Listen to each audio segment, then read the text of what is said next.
In the early days of his administration, President Donald Trump issued an executive order barring the entry of people from 7 Middle Eastern nations. The Ninth Circuit Court of Appeals heard a challenge on Trump's ban. It has been argued that the order violates the Establishment Clause in the First Amendment and the Equal Protection Clause. This is not the first time the leader of the free world has been confronted by the judicial branch. Nowadays, the fact that the judiciary's function is to interpret the Constitution is often taken for granted. However, the Constitution, when written, never explicitly stated that this was the judicial branch's job and power. Without this key link, the judiciary was referred to as the least dangerous branch of government in the early days of our nation. In one historic case, John Marshall took a stand by cementing the concept of judicial review into our government system. He was the man that transformed a relatively insignificant legal forum into an indispensable institution. This is Marbury versus Madison, the case that established John Marshall as the great Chief Justice.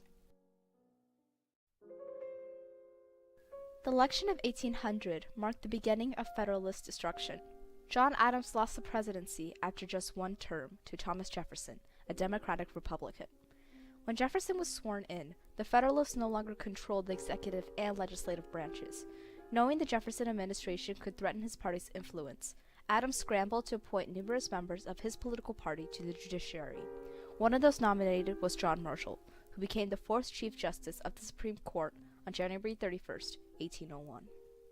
Unfortunately for Adams and the new judges, waiting until the last few days of Adams' administration to appoint members was not the best idea. Marshall, who was serving under Adams as Secretary of State, was ordered to deliver the job commissions. It was physically not possible to deliver all the commissions before Adams' term ended. The people who didn't receive their commissions were referred to as midnight judges. Jefferson directed James Madison to deliver only 25 of the 42 commissions left on Madison's desk. William Marbury, one of the midnight judges, sued Madison in an effort to receive his commission, in the case known as Marbury versus Madison.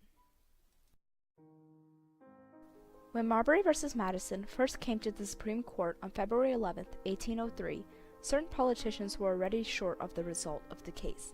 It might be thought that Jefferson would hate for Marbury to get his job, but Jefferson actually had a different plan. As a former ambassador to France, Jefferson's tactic had been influenced by the French Revolution after seeing the French people's rise against government oppression and abuse of power. Jefferson believed that if Chief Justice Marshall voted in favor of Marbury, American civilians would see that the Federalists overruled the president just so they could remain in power.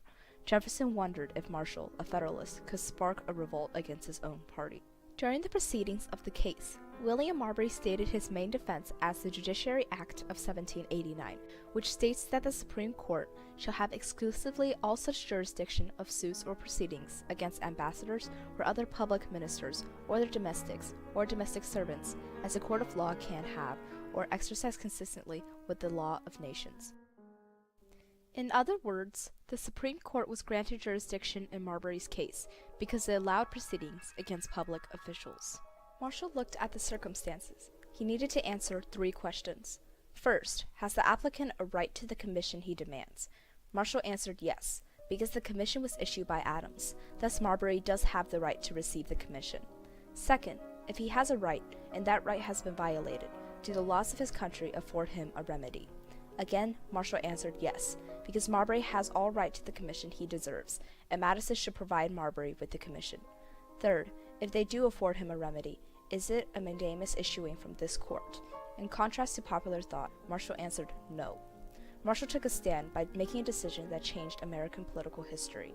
In a stunning written opinion, Marshall questioned the constitutionality of Section 13 of the Judiciary Act of 1789. Section 13 said that the Supreme Court could issue writs of mandamus to officers of the United States, such as Madison, so Marbury took advantage of that. But as Marshall explained, this correct reading of Section 13 was in conflict with Article 3, Section 2 of the Constitution, which restricted the Supreme Court's original jurisdiction to cases involving states, foreign nations, and foreign diplomats. No party in the Marbury case fit into one of those categories. So Marshall had to declare the mandamus provision of Section 13 of the Judiciary Act unconstitutional because of this conflict with Article 3, Section 2. In Marshall's own words, if a law be in opposition to the Constitution, if both the law and the Constitution apply to a particular case, the court must determine which of these conflicting rules governs the case. This is the very essence of judicial duty. If then the courts are to regard the Constitution, and the Constitution is superior to any ordinary act of the legislator, the Constitution, and not such ordinary act, must govern the case to which they both apply. In stripping the Supreme Court of the powers granted by the Act, Marshall actually straightened the court by giving it its true job, to declare whether or not a law is constitutional. By explicitly defending judicial review, Marshall cemented the role of the judicial branch in our nation's history. After the ruling, Marbury v. Madison sparked political drama between Marshall and Jefferson. In many of his writings, Jefferson was highly critical of the role of the judicial branch that Marshall interpreted, which was to decide which laws are constitutional. The question whether the judges are invested with exclusive authority to decide on the constitutionality of a law has been heretofore a subject of consideration with me in the exercise of official duties.